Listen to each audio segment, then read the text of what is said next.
Menurut hemat saya dan menurut para ahli yang lain juga, yang paling beragam industri adalah industri kesehatan. Industri pengleburan baja. Jenis tenaga yang ada di situ tidak sebanyak jenis tenaga yang ada di industri kesehatan. Industri kesehatan, tukang batu ada di rumah sakit, memperbaiki setiap ada kerusakan-kerusakan sebagai maintenance. Ahli listrik ada di rumah sakit. Bahkan rumah-rumah sakit yang sudah mempergunakan reaktor atom, ahli nuklir ada di rumah sakit. Sebab pengobatan dengan menggunakan radioisotop, kemana dibuang urinnya, harus dinetralkan, harus diukur berapa radiasinya. Jadi industri pelayanan kesehatanlah salah satu yang paling banyak ragam keprofesinya dibandingkan dengan industri-industri raksasa yang besar-besar. Mereka tidak datang memeriksakan diri secara teratur. Sumber kelemahannya di situ. Kalau dia memeriksakan diri secara teratur, semua perubahan yang tidak positif lekas terdeteksi. Kalau tidak cepat terdeteksi, terjadi kelalaian. Misalnya, berat badan ibu. Sepanjang kehamilan sehingga saatnya melahirkan, sebaiknya untuk orang Indonesia yang tinggi badannya 150-an cm, pertambahan berat badan ibunya jangan lebih dari 10 kg. Dari mulai hamil sampai saat melahirkan. Kalau dia tidak dikontrol, dia keenakan, tahu-tahu pertengahan kehamilan sudah bertambah 15-20 kg. Sudah kelebihan. Itu yang dinamakan keracunan hamil. Istilah yang digunakan sejak 300 tahun yang lalu itu keracunan hamil. 1400-an tahun yang lalu, kemarin kita peringati, kita rayakan kelahiran beliau. Rasulullah Muhammad SAW 1400-an tahun yang lalu sudah mengatakan, makan pada waktu lapar. Berhenti sebelum kekenyangan. 1400 tahun kemudian, ilmu kedokteran membuktikan dari pendekatan antibody. Tidak pernah salah hadis itu. Saya selaku profesi medik memperlihatkan lagi bukti beliau amat maksum. Nggak ada selip, nggak ada khilaf, nggak ada salah ngomong. Sekarang dengan COVID ini terbukti, pada waktu kita merasakan lapar, sel-sel darah kita aktivitas membentuk antibodi luar biasa. Jangan buang kesempatan itu. Jadi banyak beredar saya lihat, baru dalam pekan terakhir ini, salah satu nasihat di situ, makanlah sebelum lapar. Itu saya bantah. Cara medis dan keagamaan bertolak belakang ternyata Bang ya? Tidak benar itu. Itu pikiran dia. Pembuktian research yang dilakukan belakangan ini setelah ada COVID makin membuktikan kebenaran nasihat Rasulullah itu.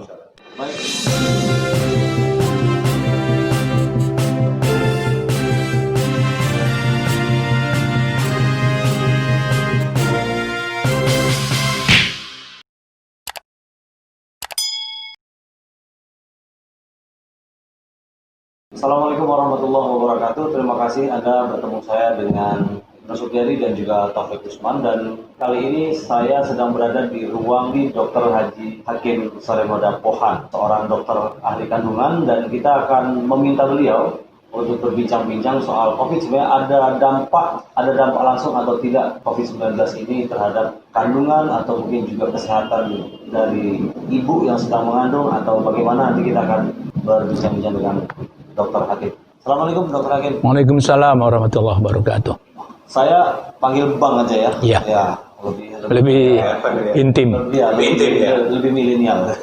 Bang Hakim, ini sekarang pada tahapan COVID-19 kan masih terus diupayakan supaya diantisipasi gitu.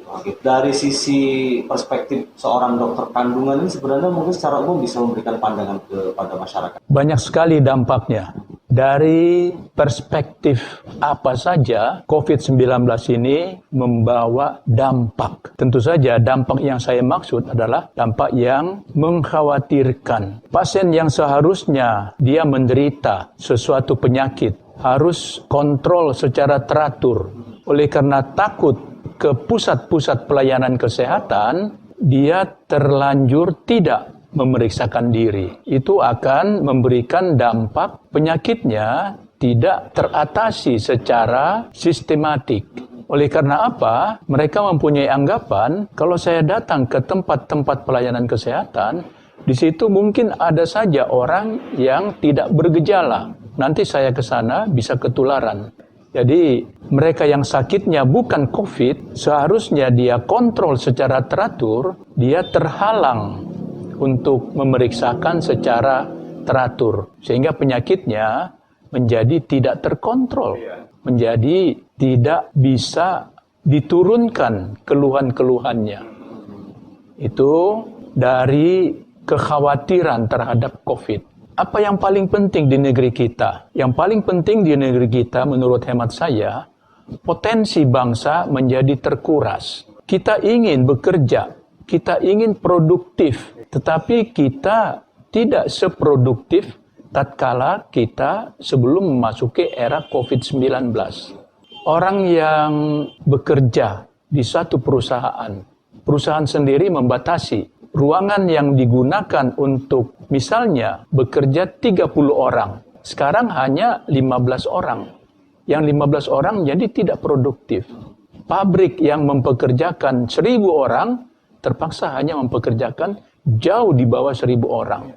Produktivitas pabriknya sendiri menurun. Tetapi pabrik itu tentu dia bisa menghidupi dirinya sendiri.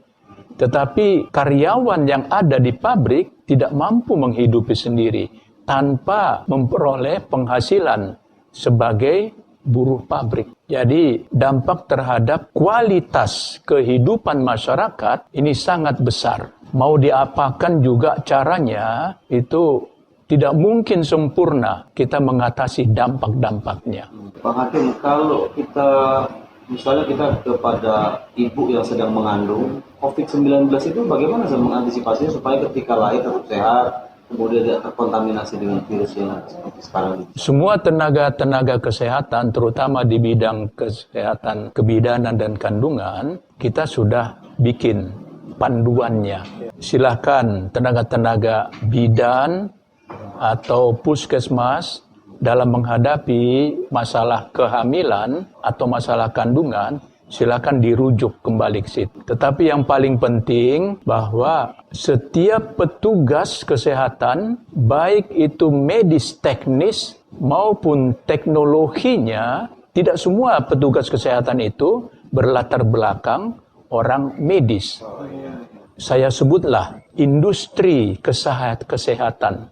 Menurut hemat saya dan menurut para ahli yang lain juga, yang paling beragam industri adalah industri kesehatan. Industri pengleburan baja. Jenis tenaga yang ada di situ tidak sebanyak jenis tenaga yang ada di industri kesehatan. Industri kesehatan, tukang batu ada di rumah sakit, memperbaiki setiap ada kerusakan-kerusakan sebagai maintenance. Ahli listrik ada di rumah sakit. Bahkan rumah-rumah sakit yang sudah mempergunakan reaktor atom, ahli nuklir ada di rumah sakit. Sebab pengobatan dengan menggunakan radioisotop, kemana dibuang urinnya harus dinetralkan, harus diukur berapa radiasinya. Jadi industri pelayanan kesehatanlah salah satu yang paling banyak ragam keprofesinya dibandingkan dengan industri-industri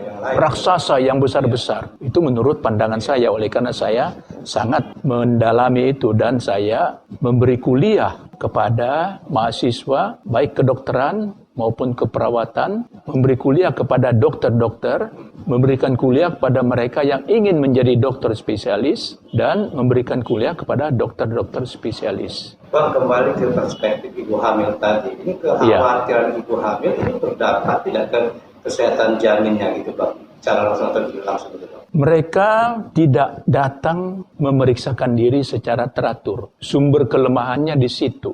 Kalau dia memeriksakan diri secara teratur, semua perubahan yang tidak positif lekas terdeteksi. Kalau tidak cepat terdeteksi, terjadi kelalaian. Misalnya, berat badan ibu sepanjang kehamilan sehingga saatnya melahirkan, sebaiknya untuk orang Indonesia yang tinggi badannya 150-an cm, pertambahan berat badan ibunya jangan lebih dari 10 kg dari mulai hamil sampai saat melahirkan. Kalau dia tidak dikontrol, dia keenakan, tahu-tahu pertengahan kehamilan sudah bertambah 15-20 kg, sudah kelebihan. Itu yang dinamakan keracunan hamil.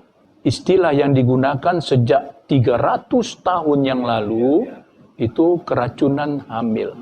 Bayangkan, jabang bayi yang disimpan di dalam rahim, lingkungannya keracunan. Kita pernah mendengar berita di Jakarta beberapa tahun silam. Ada perampokan pada salah satu rumah yang dikumpulkan satu tempat kamar mandi kecil, 11 orang, ternyata hampir separuh meninggal dunia karena keracunan. Itu bukan jabang bayi, itu orang-orang yang sudah punya umur, apalagi jabang bayi dibesarkan di dalam suatu tempat yang keracunan. Hidup sih hidup dia keluarnya nanti, tetapi kualitas IQ-nya tidak akan sebagus kalau si ibu tidak menderita keracunan hamil. Bang, kalau sekarang Bang Hakim melihat secara umum minat ibu-ibu yang hamil sedang menjelang persalinan itu, minat untuk memeriksakan kemungkinan antisipasi COVID itu gimana, Bang? Mereka makin takut. Ada khawatir. Kalau kita suruh periksa untuk mendeteksi COVID. Daripada nanti jadi kenyataan, ternyata di tubuh saya ada, lebih baik saya tidak datang untuk memeriksa COVID-nya. Dan itu sikap yang salah, Bang. Paranoid ini lakukan salah. Itu sikap yang sangat manusiawi. Kita bisa salahkan. Oleh karena apa? Berita-berita mengenai COVID sangat fatal. Hampir setiap kita mendengar ada seorang terkena COVID-19, dalam hati ujung-ujungnya maut. Itu yang digambarkan selama ini.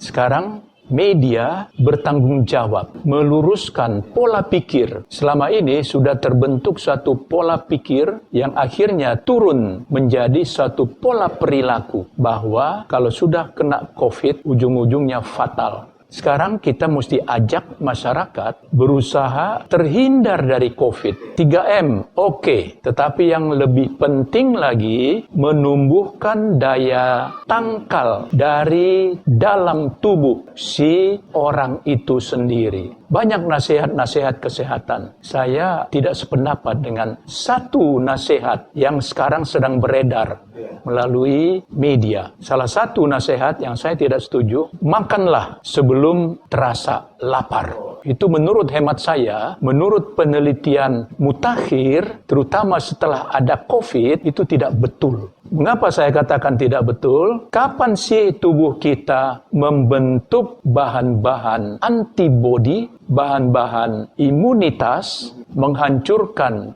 racun-racun pada saat kita sedang merasakan lapar? 40 tahun lalu, saya masih ingat, 40 tahun lalu saya masih ingat, saya memberi kuliah kepada calon-calon dokter dalam topik etik penelitian, ethical atau research etik. Apa contoh yang saya berikan? Ada sekelompok hewan percobaan diberikan makanan selalu tersedia. Dia menoleh ke depan, di situ ada makanan. Dia santap. Dia menoleh ke kanan, ke kiri, ke belakang, tersedia makanan. Dia santap. Kelompok grup ini, grup 1, gemuk-gemuk, sehat-sehat. Dibikin satu kelompok lagi, pola makannya tidak banyak, tetapi dia tidak sakit. 16 jam diantar makanan, secukupnya. Dia santap makanan. Begitu habis makanan, tidak tersedia lagi makanan. 8 jam kemudian, diberikan lagi makanan, jumlahnya tidak banyak, tetapi bukan dia kelaparan betul, dia makan. Pola pemberian makan kelompok kedua ini seperti pola orang berpuasa. Ini research kedokteran. Ini gemuk-gemuk, bontet-bontet, ini langsing-langsing. Kedua kelompok ini disuntik sel kanker ke dalam tubuh mereka. Yang gendut-gendut, yang makannya yang segar-segar, hampir semua kena kanker. Yang pola makannya seperti pola 16 jam dikasih, 8 jam kemudian dikasih lagi. Seperti pola orang sedang berpuasa, jarang yang terkena kanker. Artinya, daya tangkal tubuhnya pada pola yang seperti ini ada. Baru-baru ini di bukan negara Islam, di Amerika Serikat dilakukan penelitian. Kapan antibodi tubuh manusia ini banyak dibentuk? Pola makan seperti pola berpuasa itu justru yang menumbuhkan antibodi dan menghancurkan toksin, racun-racun. Jadi pada masa COVID, tunggukan lapar baru makan. Oleh karena pada waktu kita sudah merasa lapar, udah mulai keroncongan, racun-racun dihancurkan, dibuang, sel-sel darah kita membentuk imunitas, antibodi pada waktu kita lapar. Berarti termasuk juga ibu hamil itu dalam proses lapar itu juga... Semua orang kita anjurkan, makanlah kalau sudah lapar. 1400-an tahun yang lalu, kemarin kita peringati, kita rayakan kelahiran beliau Rasulullah Muhammad sallallahu alaihi wasallam 1400-an tahun yang lalu sudah mengatakan makan pada waktu lapar, berhenti sebelum kekenyangan. 1400 tahun kemudian ilmu kedokteran membuktikan dari pendekatan antibodi tidak pernah salah hadis itu. Saya selaku profesi medik memperlihatkan lagi bukti beliau amat maksum, nggak ada selip, nggak ada khilaf, nggak ada salah ngomong. Apa olahraga yang paling baik di dunia ini? Berenang. Itu nasihat beliau. Emangnya di Saudi waktu itu sungai berlimpah, kolam renang banyak. Tapi beliau tidak mungkin salah ucap. Sekarang dengan COVID ini terbukti pada waktu kita merasakan lapar, sel-sel darah kita aktivitas membentuk antibodi luar biasa. Jangan buang kesempatan itu. Jadi banyak beredar saya lihat baru dalam pekan terakhir ini salah satu nasihat di situ, makanlah sebelum lapar. Itu saya bantah. Cara medis dan keagamaan bertolak belakang ternyata Bang ya. Tidak benar itu. Itu pikiran dia. Pembuktian research yang dilakukan belakangan ini setelah ada COVID makin membuktikan kebenaran nasihat Rasulullah itu. Baik, terima kasih Pak Hakim sudah memberikan manfaat kepada kita. Mudah-mudahan pemirsa kita akan bahas dengan narasumber yang berbeda dan terima kasih sekali pada Dr. Hakim saya mudah-mudahan apa yang kita perbincangan hari ini bisa memberikan manfaat bagi Anda. Wassalamualaikum warahmatullahi wabarakatuh.